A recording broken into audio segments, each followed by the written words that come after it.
प्रिय साथियों, नमस्कार। जैसा कि हम आप लोगों को पहले हम नीति शतक पढ़ा रहे थे।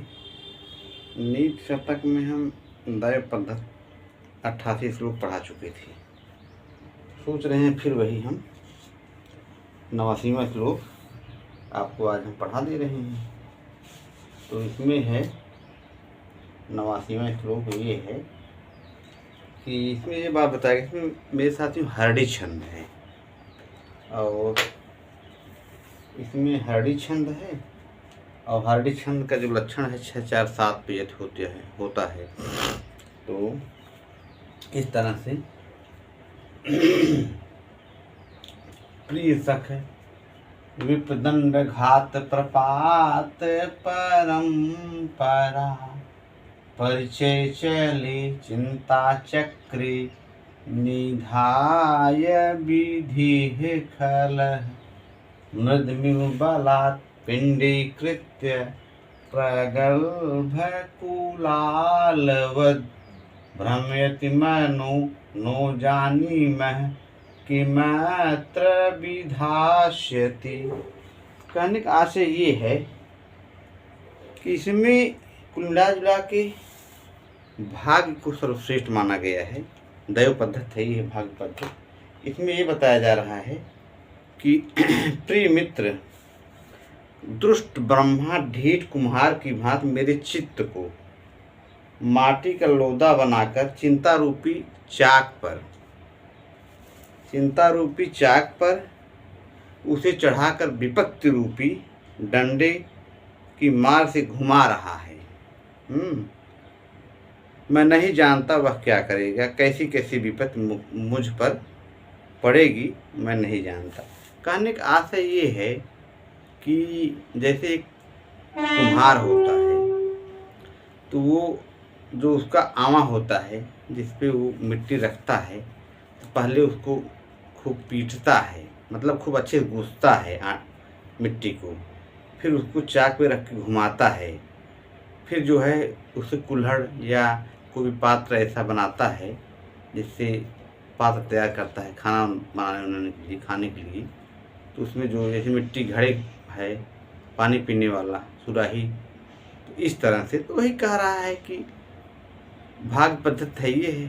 तो उसमें वही भाग्य की बात बताया गया है कि भाग्य मतलब आदमी किस्मत, आदमी क्या क्या ठोकर, माने मानो भाग्य ही सब कुछ करा रहा है।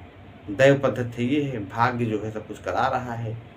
तो वो ईश्वर को कह रहा है, कुम्हार चाका घुमाएगा, उस पर मिट्टी रखेगा, फिर आवा से उसको मिट्टी बनाएगा। तो वही है, मतलब विपत्ति रूपी डंडे, मतलब कि जो वही उस पर ठोंकता है, पीटता है, घुमाता है, तो वही विपत्ति रूपी डंडे से मानो जो है विपत्ति रूपी डंडे से मार करके घुमा रहा। मैं नहीं जानता कि वह क्या करे, कैसी विपत्ति मुझ पर आ पड़ेगी, मैं नहीं जानता। मेरे प्रिय साथी, इसमें जो प्रिय सख शब्द आया है, ये नहीं विपदंड घात प्रपात परंपरा, यहाँ पे मयूर वंशकादि हो जाएगा।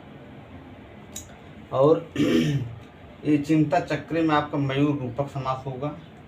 और प्रिय सख एक शब्द आया ना, प्रिय सख है, यहाँ संबोधन वाला चिन्ह है। तो एक सूत्र राजा है सखीभ्यश्च टच, उससे यहाँ पे जो है टच प्रत्यय हो जाएगा। प्रिय सख में आपका टच प्रत्यय जुड़ जाएगा। सूत्र कौन है? यही राजा है सखीभ्यश्च टच, इससे टच प्रत्यय हो जाएगा। जैसे महाराज शब्द है। इसके बाद फिर है आपका प्रगल्भ कुलालवत, मतलब प्रौढ़ कुम्हार की तरह। प्रगल्भ कुलालवत में यहाँ पे आपका कर्मधारय समास मिलेगा, प्रौढ़ कुम्हार की तरह। इसके बाद पिंडिकृत में गोला बना रहा है, अपिंडम करोति इति पिंचुई, ये हो गया। विपत्ति रूपी डंडे की गिरने की परंपरा के परिचय से चलायमान। यहाँ विपदंड घात प्रपात परंपरा में आपका मयूर वंशकादि है नहीं, जहाँ नियम का व्यतिक्रम हो जाए वहाँ पे जो है मयूर वंशकादि समास हो जाता है। तो यहाँ मयूर वंशकार बन गया। चिंता चक्र में आपका जो है मयूर जो है मयूर रूपक समास हो जाएगा। और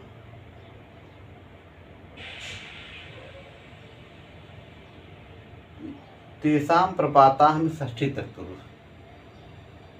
विपदंड घात प्रपात परंपरा परिचय चली चिंता चक्र निधाय विधि खला मृदम्यु बलात् पिंडीकृत प्रगल्भ कुलालवत भ्रमेत मनोनु जानीमा किमत विधास्यति प्रियसख है।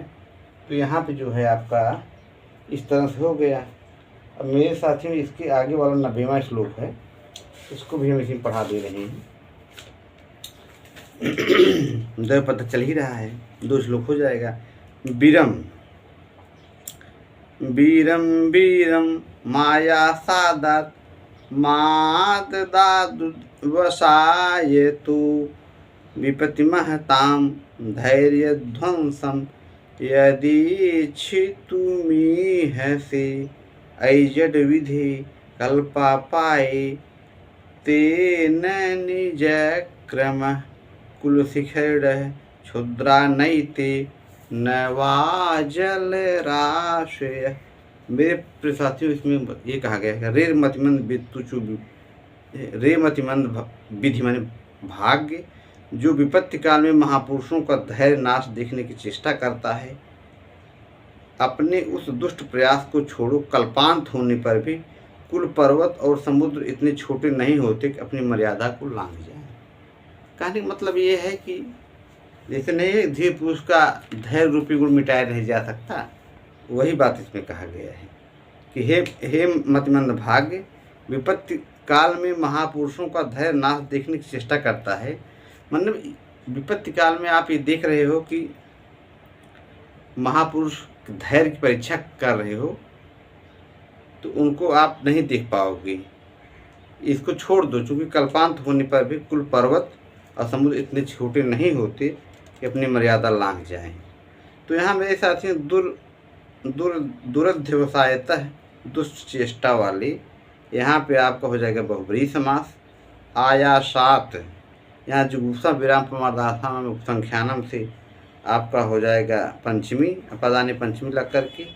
धैर्य ध्वंसम धैर्य का नाश, यहाँ षष्ठी तत्पुरुष बनेगा। कल्पा पाए में आपका षष्ठी तत्पुरुष हो जाएगा। कुल शिखरिण माने कुल पर्वत। अपेन निचक क्रमाह, इसमें आपका हो जाएगा अपेत निजक क्रमाह बहुब्रीहि समास। जल राशि में आपका बन जाएगा तो इसमें व्यतिरेक अलंकार है और इसमें भी हरडी छंद है। अब एक श्लोक बच रहा है लास्ट वाला 91वां, इसको भी इसी में पढ़ा दे रहे हैं। लास्ट वाला जो है इसमें शार्दुल विक्रीडित छंद है, 12 साल बता ही चुके थे। तो दैवेन प्रभुरा स्वयं जगति यद्यस्य प्रमाणीकृतं तत्तस्योपेन मनागापि महानैवाश्रय कारणम सर्वाशा पर पूर्व जलधरी वर्षक प्रत्यहम सूक्ष्मा एवं पतंत चातक मुखे द्वित्राह पयो बिंदु। कहने का आशय ये है कि सर्वशक्तिमान दैव ने जिसको जितनी वस्तु अपने आप लिख दी है उसको वह वस्तु उतनी मिलेगी ही, बड़ा आश्रय इसका तनिक भी कारण नहीं। सबों की आशा पूरी करने वाला मेघ प्रतिदिन बरसता रहता है, फिर भी चातक के मुंह में 2 ही 3 बूंद गिरती है। कहने मतलब ये है, आशा ये है कि आदमी जो है जितना उसकी किस्मत में है उतना ही आदमी पाएगा, चाहे जितना मेहनत कर ली। भाई अनवरत बारिश होती रहती है लेकिन चातक के मुख में 2-3 बूंद जाता है। कहने मतलब है जिसके जितना भाग में लिखा हुआ है उतना मिलकर रहेगा।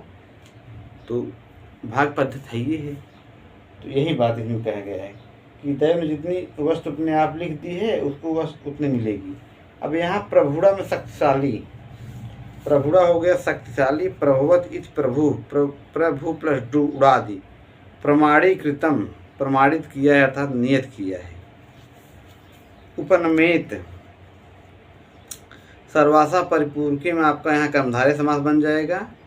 और षष्ठी तत्पुरुष जलधरी में षष्ठी तत्पुरुष प्रत्यय में अव्ययभाव होगा विप्सार्थ में। हाँ, जैसे दिनम दिनम प्रतिदिनम, वैसे यहाँ पे प्रत्यहम प्रतिदिन, आहन्य आहन इत प्रत्यहम, लेकिन विग्रह यहाँ पे होगा आहन्य आहन इत प्रत्यहम। अव्ययभाव समास। अनश्च नपुंसका दंतरस्याम पे टच हो जाएगा, द्वित्रा 2 या 3, यहाँ वार्थे बहुब्री हो जाएगा, 2 व त्रयो वा, बहुब्री समास। इसमें अलंकार है दृष्टांत अलंकार और साधु विशेषण। इस तरह से आपका जो है भाग पद्धति या दैव पद्धति समाप्त हो गया। मेरे साथियों, अब आगे कर्म पद्धति आएगा, और कर्म पद्धति भी हम अब अगली वीडियो में उसको बताएंगे। नमः संस्कृताय। आपने इतना समय दिया, इसके लिए बहुत बहुत आपका आभार, तहे दिल से स्वागत, आपका अभिनंदन वंदन।